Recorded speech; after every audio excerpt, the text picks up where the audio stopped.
everybody, I'm Tom Vasel. Welcome to Week in Review. This is a video we do all the time. If you've never seen one before, essentially we're just going to give you quick descriptions of all the videos that we've done this past week, and that way if you want to watch the full one, here's a way to find a short summary of each with links to each of the full videos in the description below. With that being said, let's get started. Hey everybody, I'm Garcia. Here's what I did last week. I actually uploaded Buffy the Vampire Slayer for Unmatched, which I said I did last week. Guess what?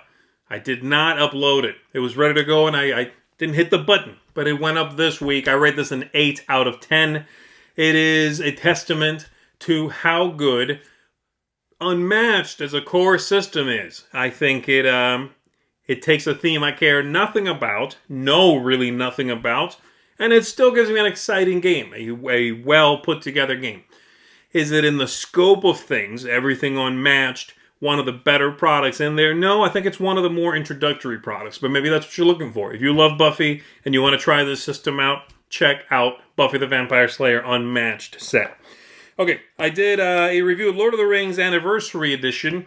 This is an old Reiner Knizia game from 2000 that just was reprinted last year, and this gets a 5 out of 10 from me. The game has certainly aged, but this production is also not very good. The production feels cheap. It feels too dark. The printing's not great. Everything, I mean, not everything, but just about everything feels worse in this edition than my own personal edition that I've had for more than 15 years now. So there is that. I would not recommend it if you are someone who doesn't bring something to the table already like nostalgia.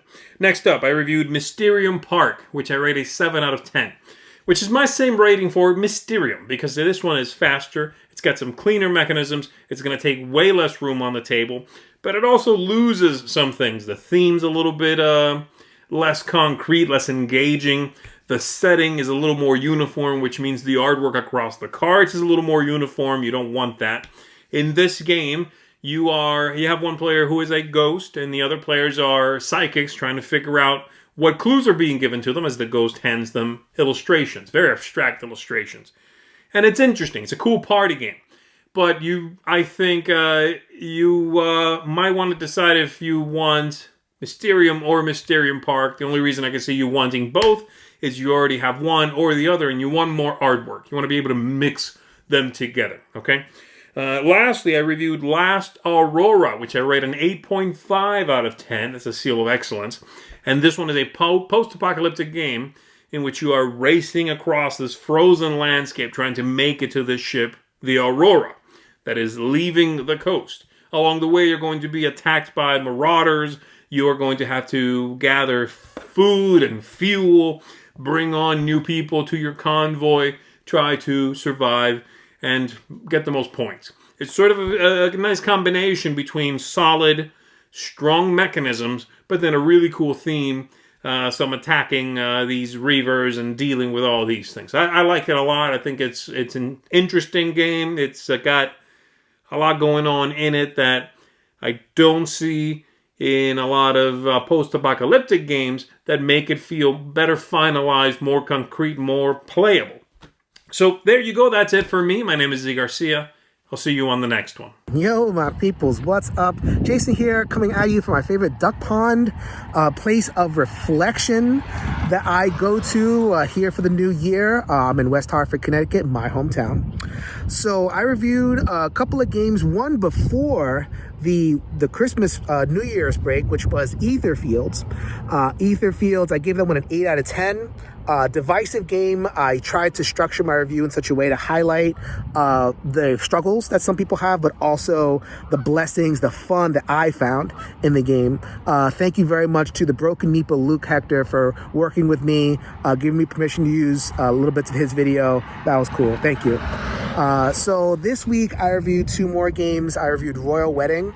It is a 2 to 8 player family weight little kind of movement strategy game, but with some party game hijinks.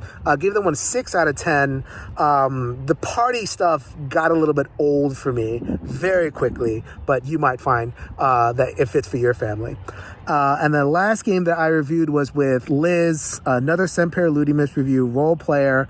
With all the expansions, it is a 9 out of 10 for me, seal of excellence. People know role play at this point. Hopefully you're making a character, lots of dice placement, dice manipulation.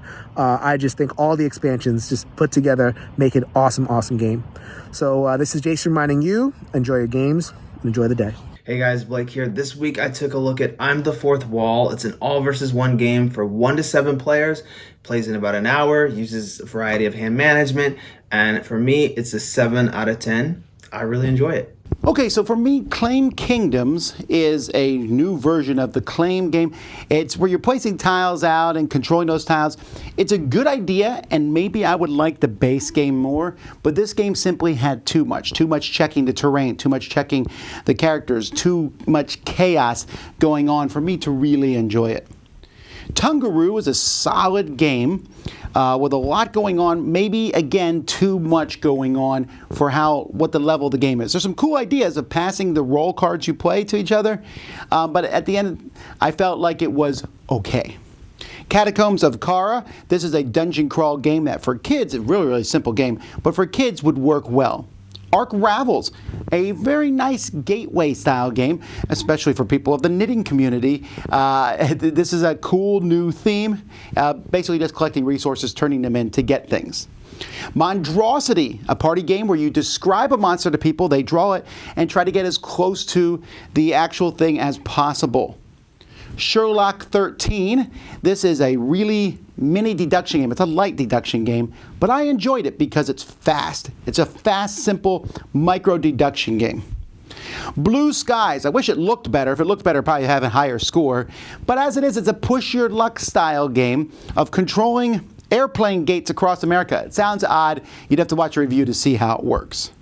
Monster Dentist, another kid's game where you're sticking mirrors in a monster's mouth trying to see the teeth. It's really well done. Colt Super Express, we did a 4-way review of this one. I like this one a lot. I like it better than Colt Express. It's very simple. It's another, in a sense, micro game. Very few cards, but it's easy to play and it's just fun to outthink everybody else.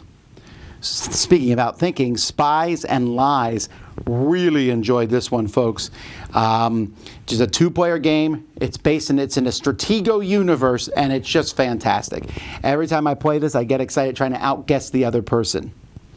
Century Golem Endless World. This is a remake of Century A New World in the Golem universe. I like the Golems better. I like the artwork. This ties together the trilogy of Century Golem games, and it actually comes with 4 different games in the box if you have the other ones, and it's really well done. Almanac The Dragon Road. This is my daughter's rating here. I give it an 8 or an 8.5, which is still very high. But she really liked it, and we all enjoyed it. A worker placement game where you go through a book. And then, speaking of books, the board game book, 2nd edition, fantastic. You want a coffee table book about board games? This is the best one there is. Well, the 2nd edition of the best one there is.